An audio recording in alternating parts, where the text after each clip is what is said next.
Okay, dear Heavenly Father, we ask your Holy Spirit be with us and guide us in this study and teach us the words that you want us to remember and give us a good understanding of faith. We ask in the name of the Lord Jesus. Amen. Amen. Okay. In Hebrews chapter 11, what we call the faith chapter, Paul opens this chapter with, he says, "Now faith is being sure of what we hope for, being convinced of what we do not see.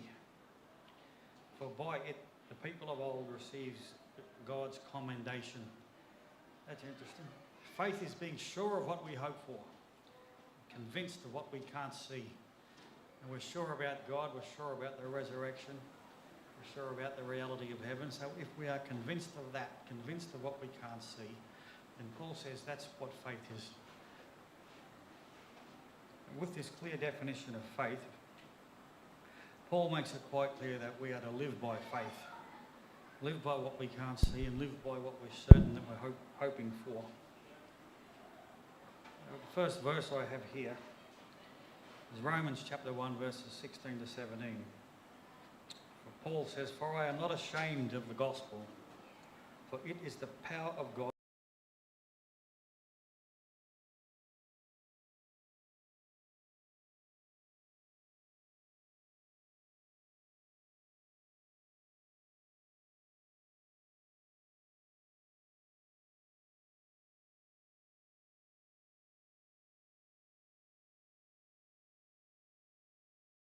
or live with." It's not just something you believe. As you'll find out, God's righteousness is revealed to everyone around us through the faith that we have and profess. So for Paul, faith becomes a permanent lifestyle for the Christian, which taps into the power of God. When people live by faith, it has a real effect on them and the world. For through faith, the righteousness of God is revealed. Now in Hebrews chapter 11 and verse 6, Paul says, "Now without faith, it is impossible to please him," meaning God. "For the one who approaches God must believe that he exists and that he rewards those who seek him." So faith is being certain of what we hope for, certain of what we can't see. We can't see God, but we're certain he exists. So if you believe he exists and he rewards those who earnestly seek him, if you do that, then you will live a life that's pleasing to God. All right. Let's read this. Romans 10:16.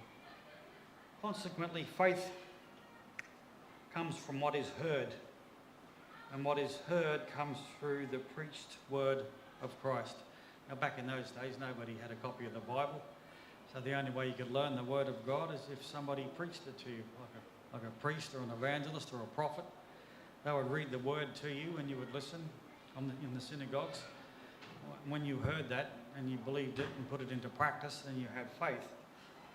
But these days we're lucky we can all buy Bibles thanks to the printing press.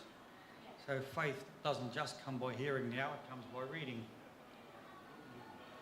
So if we have faith, if we believe the doctrines of the Bible and put them into practice, then we'll live a life pleasing to God. Now the Apostle James, he talks about a living faith. He talks about putting faith into practice. He says, "What good is it, brothers and sisters, if someone claims to have faith but does not have works? Can this kind of faith save him? If a brother or sister is poorly clothed and lacks daily food, and one of you says to them, 'Go in peace, keep warm and eat well,' but you do not give him what the body needs, what is good? So also faith, if it does not have works, is dead being by itself. Someone will say, 'You have faith and I have works. Show me your faith without works, and I will show you faith by my works.' You believe that God is one, well and good. Even demons believe that and tremble with fear." Here we have the demons, the devil, who existed when all the incidents in the Bible took place. Satan was there at the flood, he was there at the fall, he was there at the crucifixion. They all know this is fact. But if you just believe these things, and don't have a Christian character, don't put what God says into practice, and you're no better off than a demon. So if you put faith into practice, this is how the righteousness of God is revealed. Now, James 1:21 to 22. Therefore, putting aside all filthiness and all that remains of wickedness, in humility, receive the word implanted, which is able to save your souls. And that is the next bit. But prove yourselves doers of the word and not merely hearers who delude themselves. In other words, if you hear what the Bible says and you believe it, that's all good and well. If you don't do what it says, James says you're deluding yourself. You're no better off than a devil. All right. So living faith is believing and doing what God tells you to do. And a dead faith is only believing, and that's it, and not doing what you're told. And this will have serious consequences, and you'll find Jesus clearly says the same thing when he compares a living faith with a dead faith. If you read Matthew chapter 7 and verses 24 to 27, in the Sermon on the Mount, Jesus said this: "Everyone who hears these words of mine and does them is like a wise man who built his house on a rock. The rain fell, the flood came, and the winds beat against that house, but it did not collapse because its foundation had been laid on rock. Everyone who hears these words of mine and does not do them is like a foolish man who built his house on sand. When the rain fell, the flood came, and the winds beat against the house, and it collapsed. It was utterly destroyed." So a Christian who has living faith, believes the word of God and does it, will survive. Any person who just believes and doesn't do what is said is going to crash. What I find is interesting is that the rock is the best foundation you can build a house upon. The second best structure after that is sand. I always thought sand was the worst. No, Jesus here is comparing the second best foundation with the first. Rock being the best, sand being the second best, and clay being the worst. So even the very second best is useless. You must build your house on the rock, meaning Christ, and you must believe and do what he said. All right. Let's talk about, the Bible gives a lot of examples of faith. This is an interesting one. By faith, Noah, when he was warned about things not seen, with reverent regard constructed an ark for the deliverance of his family. Through faith he condemned the world and became an heir of the righteousness that comes by faith. Here we have this godly man, the last godly man of his generation. He was told there's a flood going to come, so he believed what he hadn't seen, but he just believed, took God at his word and believed what God said. Now, righteousness that is mentioned there in that verse is God's promise. God promised Noah that if he built an ark, he would survive the flood. Faith is believing and doing what you're told. He believed God, so he built the ark, which is what God told him to do. So it says in the last line there, he became an heir of the righteousness that comes by faith. He became an heir of the fulfilled promise, living, surviving the flood, that comes by faith, comes by believing and doing what you are told. If Noah didn't build the ark, meaning he didn't have faith, he'd have died. The promise would not have been fulfilled. There's no righteousness, and that would have been the end of the human race. So we can see clearly here that there is a belief component and a works component of faith, and the two are necessary to survive. One without the other, for Noah's case, he would have drowned with the rest of the world. All right. Now we've got another illustration. Hebrews chapter 11 and verse 29, talking about the Exodus. It's an interesting one, this. Israel walked through the Red Sea when it opened up.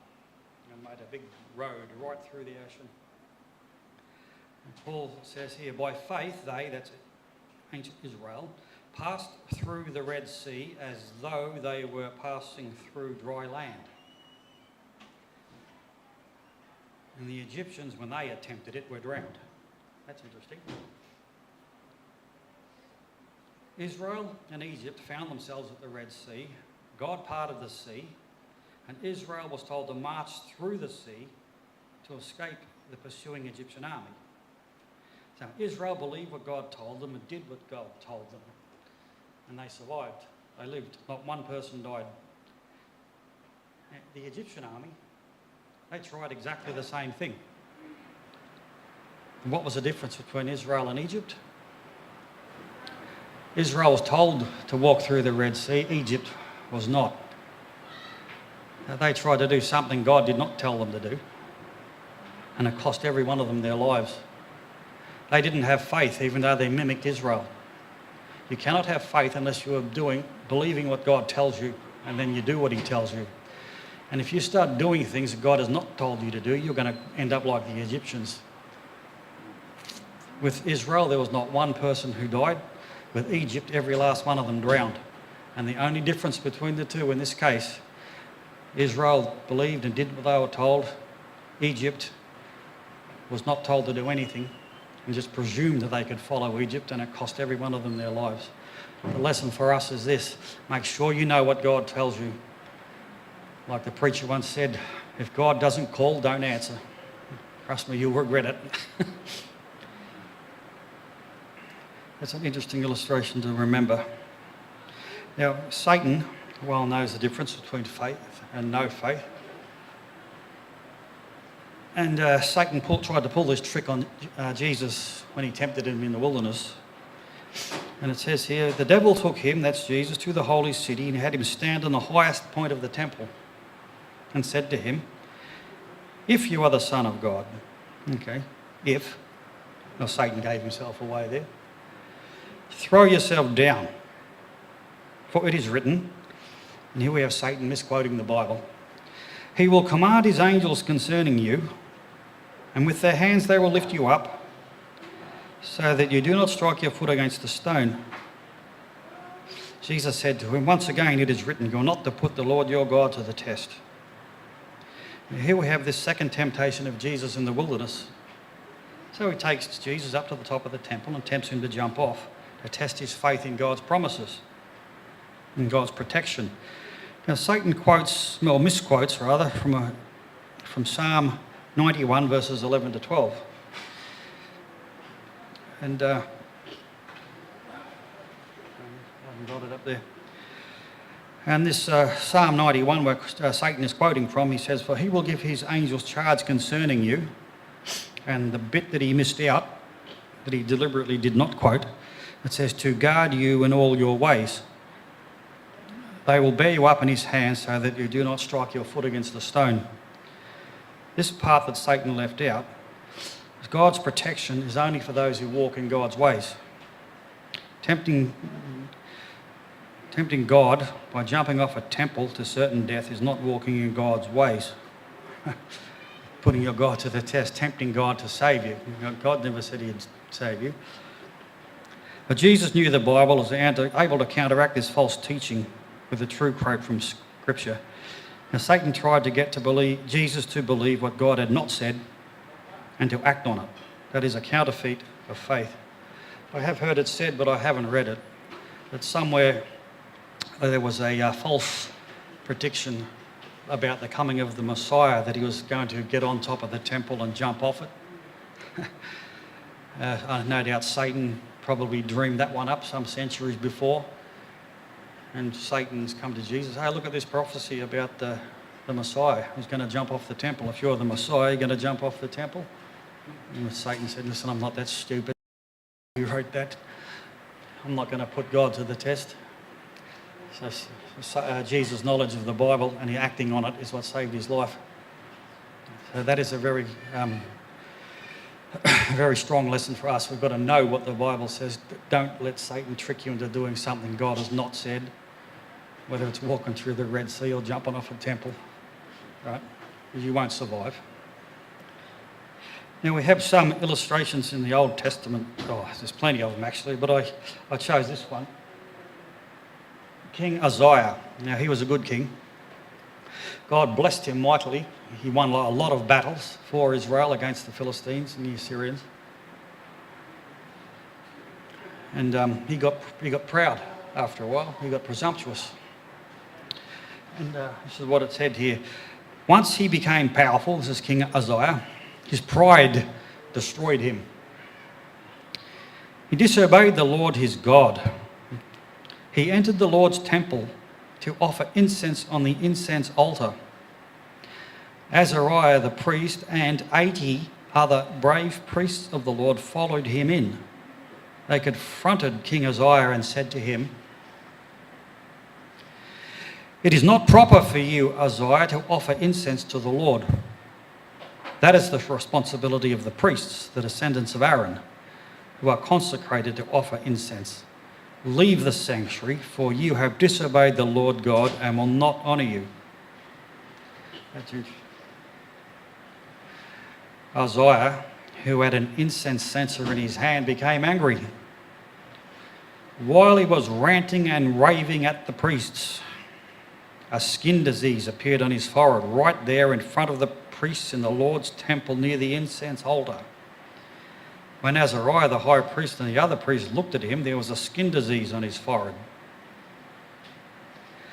They hurried him out of there. Even the king himself wanted to leave quickly because the Lord had afflicted him.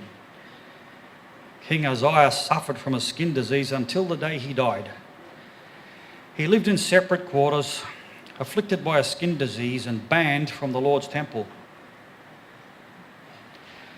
His son Jotham was in charge of the palace and ruled over the people of the land. The rest of the events of Uzziah's reign from start to finish were recorded by the prophet Isaiah, son of Amos.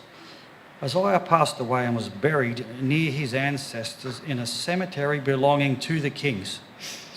This was because he had a skin disease. His son Jotham replaced him as king. Now here we have an interesting story. This man, he got presumptuous. God had blessed him, God had looked after him, he'd won many battles. And he thought, "Oh, God's with me. Oh, I'm terrific. Look at God's blessed me. You know, I'm going to do something God has forbidden me to do now. I'm going to be presumptuous and I'm going to walk into the temple and I'm going to offer incense." All right? Oh, God's not going to hurt me. I don't care what the priests say. God's blessed me. I'm rich, I'm powerful, successful. So I'll go and do something that God has forbidden. So I'll go and walk into the temple and offer incense. So there's 80 priests walk up to him and rip into him. "Get out. I don't care whether you're the king or not. You're doing what God has forbidden." "Oh, you can't tell me that. I'm the king. God's blessed me. Don't tell me what to do." And while he was trying to justify himself, I can imagine the look on his face. The priests, 80 of them, or 81, had just stopped talking, just looking at him. And I can imagine him saying, "What are you looking at? What's the matter? King, there's leprosy breaking out all over your face. Get out." And he bolted and he took the rest of them with him. Now, this true story of King Uzziah, who had faith and was blessed by God, he remained blessed provided he faithfully continued to believe and follow God's commands. But he let pride get the better of him. He thought that because he was king, that God had blessed him and greatly honoured him, he could do whatever he wished. So after this skin disease breaks on his forehead, the ending result of attempting to worship God deliberately contrary to the word of God, which is a counterfeit of faith. Satan deceives us into believing and doing contrary to what God has said, with disastrous consequences. It is vital that we know as much as we can. It's gone off. Okay. Hello. All right. It is vital that we know as much as we can to worship God correctly. God overlooks our unwillful lack of knowledge. The curse was put on Isaiah only after he rejected the word of God as spoken by the priests and he tried to justify his actions. So what happened to him is the same sort of thing as what happened to the Egyptians. I can do what I like. Who cares what God says? God's blessed me, I'm powerful. How often does that happen to us? Is anyone here guilty of that? I run the church and do what I like. I'm the king of the house. I run the house. You obey me. Okay, only within God's guidelines. You start overstepping God's guidelines, going outside the boundaries, you can find yourself in a world of hurt. So this poor man, not only did he get leprosy, he kept it for the rest of his life as a symbol and as a sign and as a warning to everybody else. Don't go outside God's guidelines. And he was even buried away from the other kings because of his leprosy. It's a sad ending to a who was a good king, who was blessed by God. He wasn't like Ahab, a rogue. All right? So that if we have a counterfeit faith, that is, if we believe what God hasn't told us or what God has forbidden us to do, and then go and do it anyway, you know, we've been warned by these examples, and these weren't written for nothing. They're written to test us and to teach us the consequences of going outside of God's commands.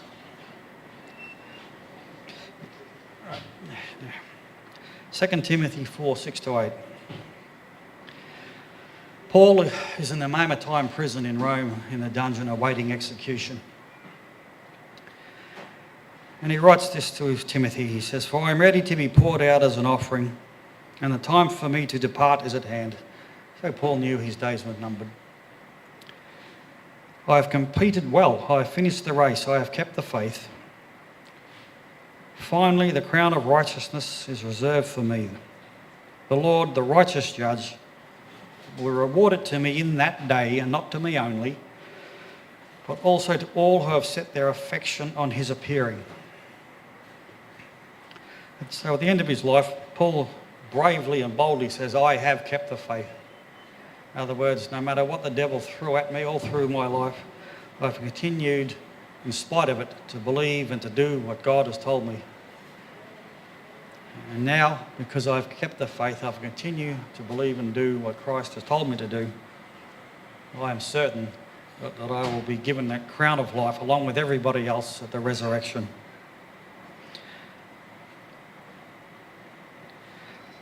But we have a challenge on our hands. Paul says this, "Now the Spirit expressly says that in the latter times some will desert the faith and occupy themselves with deceiving spirits and demonic teachings."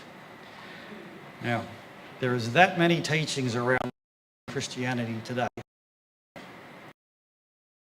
And it's amazing how many doctrines that Satan, the master counterfeit theologian, has dreamed up. We, as Christians and people who own Bibles, it is up to us to make sure that we know the truth, we know what error is and avoid it, we know what God has told us to do, we know what God has told us not to do, and to follow it. It's like driving on a road with a street director in your hand. You know the one-way streets, you know where to turn, where not to turn. That's the challenge. That's what we have to do. Satan wants to deceive us with false doctrines, and some of his false doctrines are very deceptive. And it's not just the Bible he counterfeited either. Listen to this. 2 Peter 2 verse 1. "But false prophets arose among the people." So when you read the Old Testament, you see how many false prophets there were. "Just as there will be false teachers among you. These false teachers will infiltrate your midst with destructive heresies." Notice how they're called destructive heresies, not just false doctrines. They have real consequences. "Even to the point of denying the master who bought them. As a result, they will bring swift destruction upon themselves." Okay, so speaking of the false prophets who plagued ancient Israel with their lies, the Apostle Peter says this will also be the lot of the Christian church. Satan will bring in heresies that are designed to lead us away from what God has commanded us. These agents of Satan will write false doctrines that have them presented to the church and to the world as though they are the truth. Okay, so many people will become deceived by these false doctrines, and they'll be led away into perdition. I think Satan's greatest false doctrine is the idea that man is conscious in death. That way his demons can masquerade the departed dead and come in the form of spirits and departed relatives and starting teaching you all these sorts of demonic lies, and people are more ready to believe their eyes and ears than they are the Word of God.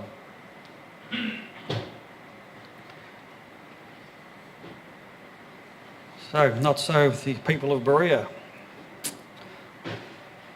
Luke here is talking about a group of Jews who were more open-minded than those in the Greek city of Thessalonica. For they eagerly received the message, examining the scriptures carefully every day to see if these things were so. Therefore, many people believed, along with quite a few prominent Greek women and men. So when Paul and Silas went and preached the gospel in the city of Berea, they went to a synagogue and found the people open to the truth. They received the truth, but they searched the Hebrew scriptures daily to check on the trustworthiness of what Paul was saying. Luke, the author of Acts, commends the Bereans for this as an example for us to follow. It is imperative that we compare what we are taught with the Word of God to see if what we are being taught is the truth. And it's vitally important that we know the truth, and Satan knows that if he can get us to believe error, he can destroy us. And there is a warning in the book of Hosea in the Old Testament. God said to the people here, "My people are destroyed for lack of knowledge. Because you have rejected knowledge, I will also reject you from being my priest. Since you have forgotten the law of your God, I will also forget your children." There are serious consequences for willfully rejecting truth and willfully believing heresy. God will also reject you if you reject him in the form of the truth and in the Holy Spirit. Remember, it's the Holy Spirit who leads us into all truth, and if we reject the truth, we're rejecting the Holy Spirit. So, all right. So what about the truth then? Here's an interesting statement from the Great Controversy, isn't it? Yeah. Listen to this. The position that it is of no consequence what men believe is one of Satan's most successful deceptions. He knows that the truth, received in the love of it, sanctifies the soul of the receiver. Therefore, he is constantly seeking to substitute false theories, fables, another gospel. From the beginning, the servants of God have contended against false teachers, not merely as vicious men, but as inculcators of falsehoods that were fatal to the soul. Elijah, Jeremiah, Paul firmly and fearlessly opposed those who are turning men from the Word of God. That liberality which regards a correct religious faith as unimportant found no favour with these holy defenders of the truth. I've known people down in Melbourne, they constantly tell people that doctrine's not important.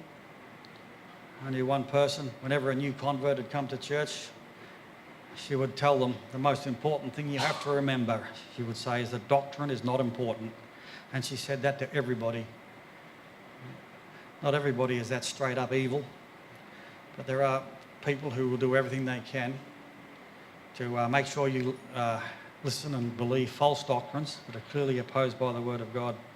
It's up to us to make sure, like noble Bereans, that we do a search and find out whether what we are believing is true or not. But many people don't care. From the same person, this quotation, there is an alarming indifference in regard to the doctrines which are the pillars of the Christian faith. The opinion is gaining ground that, after all, these are not of vital importance. This degeneracy is strengthening the hands of the agents of Satan, so that false theories and fatal delusions, which the faithful in ages past imperilled their lives to resist and expose, are now regarded with favour by thousands who claim to be the followers of Christ. So there's an alarming indifference. Pillars of the Christian faith that are thrown out, people don't care. Like the false doctrine of eternally burning hell wasn't known until the 3rd century. Tertullian of Carthage brought that heresy in. Amazing how the whole Christian church is deluded on that one. Immortality of the soul, which came from Plato, that's almost taken over the entire Christian church, and Satan laughs his head off because now his demons can pretend to be the departed dead. And of course there's the false day of worship, Sunday instead of the Sabbath. And there's many other false doctrines too. In fact, one of the worst false doctrines that Satan's ever invented today in our church today, around the Christian world, is the idea that if you are saved by grace, you don't have to keep the law of God. That is absolutely rampant. All right. It is the first and highest duty of the Scriptures, what is truth, and then to walk in the light and encourage others to follow his example. We should day by day study the Bible diligently, weighing every thought and comparing Scripture with Scripture. With divine help, we are to form our opinions for ourselves, as we are to answer for ourselves before God. Okay. Through faith, that is through believing and doing what God tells us, remember? Every deficiency of character may be supplied, every defilement cleansed, every fault corrected, every excellence developed. Notice this next line. Prayer is heaven's ordained means of success in the conflict with sin and the development of Christian character.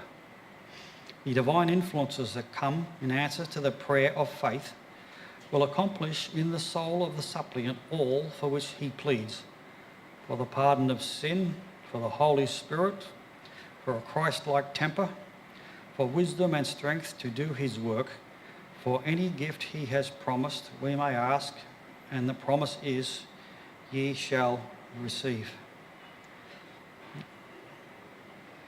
I've divided doctrines of the Bible, things we have to know, into two categories.